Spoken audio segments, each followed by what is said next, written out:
দেৰগাঁও বিধানসভা সমষ্টিৰ ৰাইজৰ সঁহাৰি খুবেই ভাল। এইবাৰ দেৰগাঁৱৰ ৰাইজৰ জয় হ'ব, কংগ্ৰেছৰ জয় হ'ব। পিছ পৰি যোৱা দেৰগাঁও সমষ্টি উন্নতি প্ৰগতিৰ দিশত আগবাঢ়ি যাব।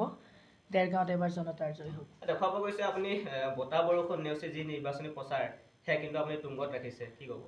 ইমান অলপ আগত আপোনালোকে দেখিছে যে ইমান ডাঙৰ বৰষুণ, তাৰপিছতো মোৰ ফেচবুকত লাইভ হৈ আছে। আমি বৰষুণৰ মাজতে এখন সভা কৰিছোঁ, তাত আপোনালোকে উপস্থিতিৰ সংখ্যাটো চাব।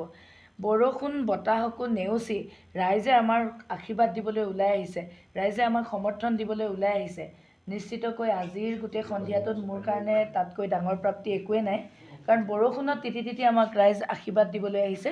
হয়, দেৰগাঁৱৰ ৰাইজে উন্নতি প্ৰগতি বিচাৰিছে। যোৱা সময়ছোৱাত বিজেপিৰ শাসনৰ সময়ত দেৰগাঁও বিধানসভা সমষ্টি একেবাৰে উন্নয়নৰ ক্ষেত্ৰত পিছ পৰি গ'ল। ৰাস্তা ঘাট একেবাৰে বেয়া। এই দেৰগাঁও বিধানসভা সমষ্টিৰ অন্তৰ্গত গাঁওসমূহলৈ যদি আপোনালোকে যায়, তেতিয়াহ'লে দেখিব প্ৰায় প্ৰতিখন গাঁৱতে ৰাস্তা ঘাট বেয়া। আজিও এনেকুৱা ৰাস্তা আছে য'ত এজাক বৰষুণতে, মই দেখুৱাই দিছোঁ, এজাক বৰষুণতে আপোনাৰ ৰাস্তাৰ বৃহৎ পুখুৰী সদৃশ গাঁতবোৰত এপুখুৰী পানী জমা হয়। উন্নত মানদণ্ডৰ এখন চিকিৎসালয় নাই। দেৰগাঁৱৰ কৃষকসকলৰ সমস্যা আছে। বানপানী গৰাখহনীয়াই বিধ্বস্ত কৰা এক বৃহৎ এলেকা দেৰগাঁৱত আছে। এই ৰাইজৰো যথেষ্টখিনি দুখ কষ্ট আছে। চাহ বাগিচা লোকসকলৰ সমস্যা আছে, খোৱা পানীৰ সমস্যা, ৰাস্তা ঘাটৰ সমস্যা, চিকিৎসা ব্যৱস্থা একেবাৰে অনুন্নত। গতিকে মুঠৰ ওপৰত সমস্যাৰে ভৰাক্ৰান্ত দেৰগাঁৱৰ ৰাইজে এইবাৰ নতুনত্ব বিচাৰিছে, নতুন চিন্তা চেতনাক বিচাৰিছে, আৰু ইতিমধ্যে আমাক ৰাইজে যথেষ্টখিনি মৰম আশীৰ্বাদ দিছে। আমি বিশ্বাসী এইবাৰ দেৰগাঁৱত জনতাৰ জয় হ'ব, কংগ্ৰেছৰ জয় হ'ব। সন্মুখৰ আপোনাৰ যিগৰাকী প্ৰাৰ্থী যথেষ্ট শক্তিশালী, মই শক্তিশালী বুলি এইটো কাৰণে কৈছোঁ যে যিহেতু তেওঁ ভাৰতীয় জনতা পাৰ্টীৰ লগত বহু বছৰ ধৰি জড়িত আছে, কেনেধৰণে আপুনি সাজু হৈছে? আচলতে চাওক, যোৱা সময়ছোৱাত ভাৰতীয় জনতা পাৰ্টীৰ চৰকাৰে দেৰগাঁৱৰ ৰাইজক যিখিনি প্ৰতাৰণা কৰিলে, এইখিনিৰ উত্তৰ এইবাৰ প্ৰাৰ্থীগৰাকীয়ে পাবলৈ গৈ আছে।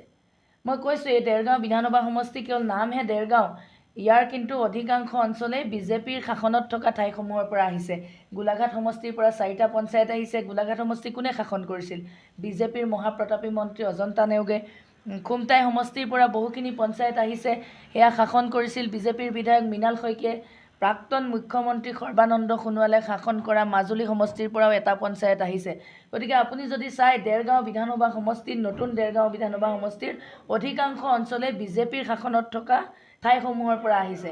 দেৰগাঁও যে উন্নতি প্ৰগতিৰ ক্ষেত্ৰত পিছ পৰি গ'ল, তাৰ কাৰণে কিন্তু বিজেপি এজিপিৰ মিত্ৰজোঁটৰ চৰকাৰখন সম্পূৰ্ণৰূপে জগৰীয়া।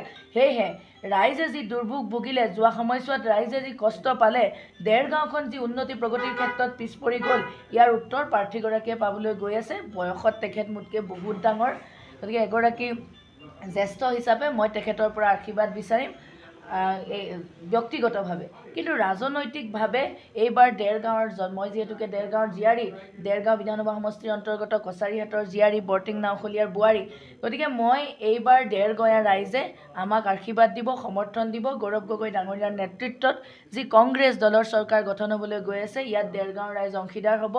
ইতিমধ্যে আমাক বিৰোধী ঐক্যৰ দলসমূহেও সম্পূৰ্ণ সমৰ্থন আগবঢ়াইছে।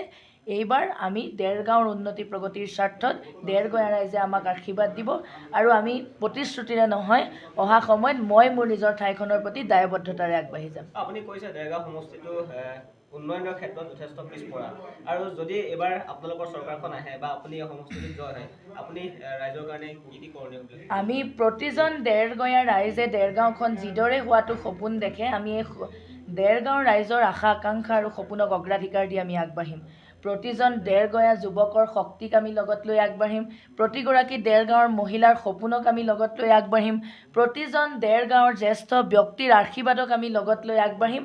আৰু আমাৰ সপোনৰ দেৰগাঁওখনত ৰাইজে ভাল ৰাস্তাৰে খোজকাঢ়িব লাগিব। আমাৰ সপোনৰ দেৰগাঁওখনত চিকিৎসা ব্যৱস্থা উন্নত হ'ব লাগিব। আমাৰ সপোনৰ দেৰগাঁওখনত বানপানী গৰাখহনীয়াই বিধ্বস্ত কৰা ৰাইজৰ চকুপানী নোহোৱা হ'ব লাগিব। আমাৰ সপোনৰ দেৰগাঁওখনত বাগিচা অঞ্চলৰ ৰাইজে ভাল খোৱা পানী খাবলৈ পাব লাগিব, ভাল ৰাস্তাৰে খোজকাঢ়িব পাৰিব লাগিব। আমাৰ সপোনৰ দেৰগাঁওখনত জাতি ধৰ্ম বৰ্ণ নিৰ্বিশেষে সকলোৱে একেটা ছাতিৰ তলতে আমি যি নতুন বৰ অসমৰ কথা কৈছোঁ, এই ৰামধেনু সদৃশ বিশালতাৰ যি চানেকি, এয়া আমি দেৰগাঁৱতো চাবলৈ বিচাৰোঁ। গতিকে আমি অনাগত সময়ত দেৰগাঁওখনক এনেদৰে আগবঢ়াই লৈ যাব বিচাৰোঁ।